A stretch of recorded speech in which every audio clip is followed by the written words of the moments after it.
এটা packaging date কবে, উৎপাদনের তারিখ কবে, মেয়াদি তারিখ কবে? পেপারটা লগটা একটা আছে দেখো তো। ওই দিকে একটা আছে দেখো। এগুলোতে যেটা ডেলিভারি দিচ্ছেন এটাতে নাই কেন? আমাদের এখানে এগুলো অনেক বড় বস্তা থাকে, 50 কেজি ওইটার বস্তা থাকে। সেই বস্তায় মেয়াদ থাকে? হ্যাঁ, বস্তা মেয়াদ থাকে। তো আমরা ওইটাকে ছোট ছোট প্যাকেট করে বিক্রি করি। প্যাকেটে তো ওই মেয়াদটা থাকলো না, এটা তো বোঝার উপায় থাকলো না। এটাতে আছে না দেখো। এটাতে মেয়াদ আছে দেখেন তো। এটাতে মেয়াদ আছে। এটাতে শুধু দাম লেখা আছে 1400 টাকা, আর কি কিছু লেখা আছে? এটা কবে প্রস্তুত হয়েছে, কবে প্রক্রিয়াজাত হচ্ছে, প্যাকেজিং কবে হচ্ছে, মেয়াদ শেষ হচ্ছে কবে? 这些想的没有日期，这些想的日期。 এটার এক্সপায়ার ডেট কবে একটু দেখেন তো।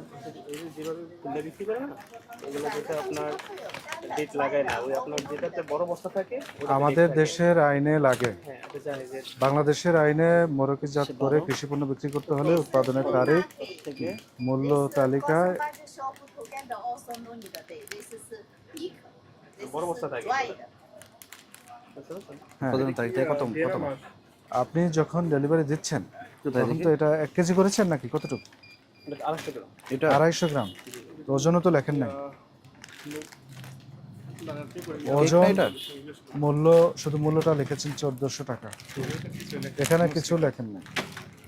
হ্যাঁ, তো কারণটা কি? আচ্ছা, এগুলো এটা একটু বলেন তো। এটা তো কোথা থেকে আসছে এটা? ডিসেম্বরে উৎপাদন। হ্যাঁ, এক্সপায়ার ডেটটা কবে? এটার দাম কত? এগুলো কি লেখা আছে?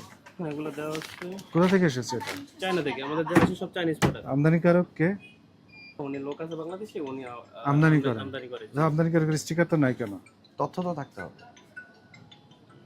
যেমন আপনি এটাই বলেন, এটার মধ্যেও নাই। এটা আমার ডেটটা বলেন, এক্সপায়ার ডেটটা কিভাবে বুঝবো আমি? বা কেউ কি বুঝবে? বাংলাদেশি তো আপনারা, তো যারা আপনাদের যে গ্রাহক সবাই তো বাংলাদেশি, তাই না? এই লেখাটাতে কেউ বুঝবে? এটা তো আপনার উৎপাদন ডেট, যেদিন তৈরি করা হয়েছে, এটা নাকি এক্সপায়ার ডেট? এটা যদি এক্সপায়ার ডেট হয় কি না এটা? না, এক্সপায়ার উৎপাদন ডেট। এটা কি আপনিই বলতে পারতেছেন না? তাহলে হবে 12月， শেয়ার তো না। না, এটা আপনি আমাকে বলেন জাস্ট, এটা কি উৎপাদন ডেট নাকি সানি এক্সপায়ার 12 ডেট?月13日，তো শুনুন,它120天。এবার আসছে দেন। এটা হলো উৎপাদন ডেট। উৎপাদন উৎপাদন থেকে date, আচ্ছা। 120 দিন। কি বা কোথায় লেখা 120 দিন? এটা উৎপাদন ডেট লেখা আছে, কিন্তু 120 দিন আমি না, ওনাকে এখন জিজ্ঞেস করতেছি। এখন কথা হচ্ছে, মানে আমার কথা হচ্ছে, আপনার প্রোডাক্ট আপনিই জানেন না এটা কবে উৎপাদন হয়েছে, এটা জানেন, কবে এক্সপায়ারি এটা জানেন না। Expiry আর যা লেখা আছে সব হচ্ছে অন্য ভাষায়। অন্য ভাষায়। তাহলে আপনি যদি একটা জিনিস বিক্রি করেন, আপনাকে অবশ্যই জানতে হবে জি। যে এটার এক্সপায়ারি ডেট কবে। তাহলে আপনি যদি না জানেন, গ্রাহকরা তো জানবেই না, যাদের কাস্টমার যারা আছে তারা তো জানবে না। ম্যাডাম বললো যে 120 দিন। তো কোথায় লেখা আছে? কোথায় লেখা আছে 120 দিন? আমাকে তো ইংলিশে তো লেখা 120 কোথাও দেখান। লিমিটেড কোম্পানি, আমদানিকারক, মুদি মালামাল বিক্রেতা, রপ্তানিকারক, সরবরাহকারী।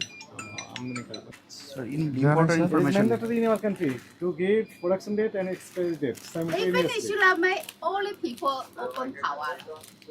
বলছে যেগুলো ডেট শেষ হয়ে যায় ওনারা নিজেরা My খেয়ালে shop only they finish Islam. কিন্তু এটা অলরেডি ডেট আছে, এটা বলতে। কোথায় আছে? Where?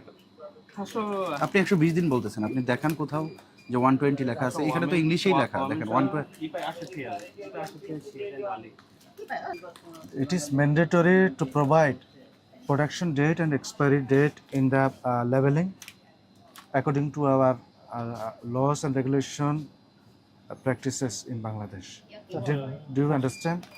他是天色我们的东西上面日期的好，几号到几号日期到了，这样的放上面。哦，那就是有一张小贴标。对。 So there are violations of these regulations. That is, you are not providing production date and expiry date. There is no sticker of importer. These are violations of our existing laws and regulations. So we are imposing you a fine of 5,000 taka to warn you for next step to accommodate this system in your business. বলেন যে 5,000 টাকা জরিমানা করা হয়েছে। money. 就谁进口谁才过。 Just to warn you, so that you may avail this opportunity. Okay, okay, okay.